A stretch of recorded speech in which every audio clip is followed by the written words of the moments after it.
Fala galera, bom, a gente vai fazer hoje a análise biomecânica do agachamento no aparelho pêndulo, tá? E vamos tentar entender, né, por meio do diagrama de corpo livre, como essas relações cinéticas vão influenciar, né, na demanda dos músculos que fazem esse movimento acontecer. E além disso, vamos tentar entender também como os marcadores cinemáticos, como o posicionamento dos pés e o avançar dos joelhos, influencia também nas demandas, né, para as articulações envolvidas nesse movimento.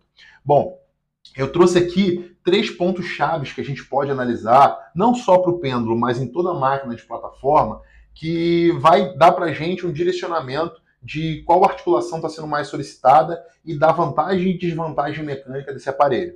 O primeiro deles é a plataforma. Na plataforma, a gente precisa analisar o ponto de contato dos pés. À medida que o pé vai mais para cima, a gente tem uma mudança no vetor que vai aplicar a força na alavanca, de modo que quanto mais para cima eu colocar o pé, maior vai ser a tendência ao deslizamento desse pé, e para contrapor essa tendência ao deslizamento, a gente vai ter a força de atrito, né, fazendo uma força no sentido contrário.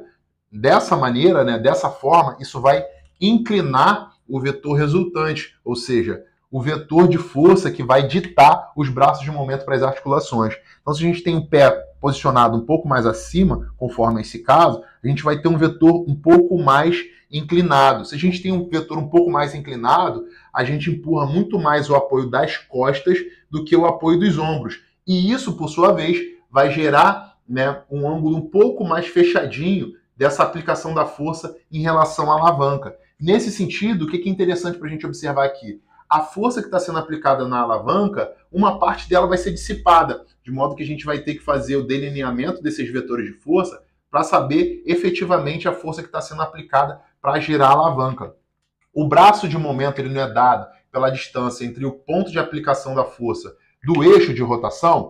Então, se essa distância ela precisa ser perpendicular, uma força que é aplicada com um ângulo, ou seja, nessa direção, a gente precisa delinear esses vetores de força para saber o quanto de força está sendo aplicada perpendicular à alavanca e o quanto de força está sendo aplicado do eixo longitudinal da alavanca. Essa força aqui, ela está puxando a alavanca para descoaptar do seu eixo, ou seja, ela não está sendo efetivamente feita para esse eixo se movimentar. Dessa forma, aqui no pêndulo, né, quando a gente coloca o pé um pouco mais em cima, como é demonstrado nesse posicionamento aqui, a gente tem uma força sendo aplicada mais na horizontal. Se ela é aplicada mais na horizontal, ela empurra muito mais o estofado das costas do que o do ombro. E se ela empurra muito mais o estofado das costas, ela empurra muito mais a alavanca nessa direção do que efetivamente na direção onde o eixo vai girar. Tá? E isso por si só já joga um pouco de força, né? Essa força aqui ela está sendo dissipada, né? Está sendo jogada fora, beleza? Nesse sentido a gente tem um pouco mais de desvantagem mecânica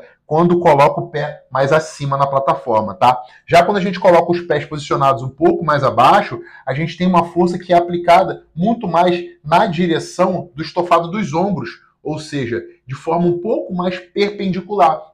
Vocês observem aqui que o ângulo ele é um pouco mais aberto em relação ao outro. Dessa forma, a força que faz efetivamente a alavanca girar, ou seja, perpendicular a ela, é muito maior do que a força que está sendo dissipada no sentido de descoaptação. Então, nesse sentido, a gente tem mais vantagem mecânica quando coloca os pés mais abaixo na plataforma do que quando coloca os pés mais acima, beleza? E isso, por sua vez, vai alterar também as solicitações articulares, porque isso também vai alterar os braços de momento externo. Valeu, galera? É isso.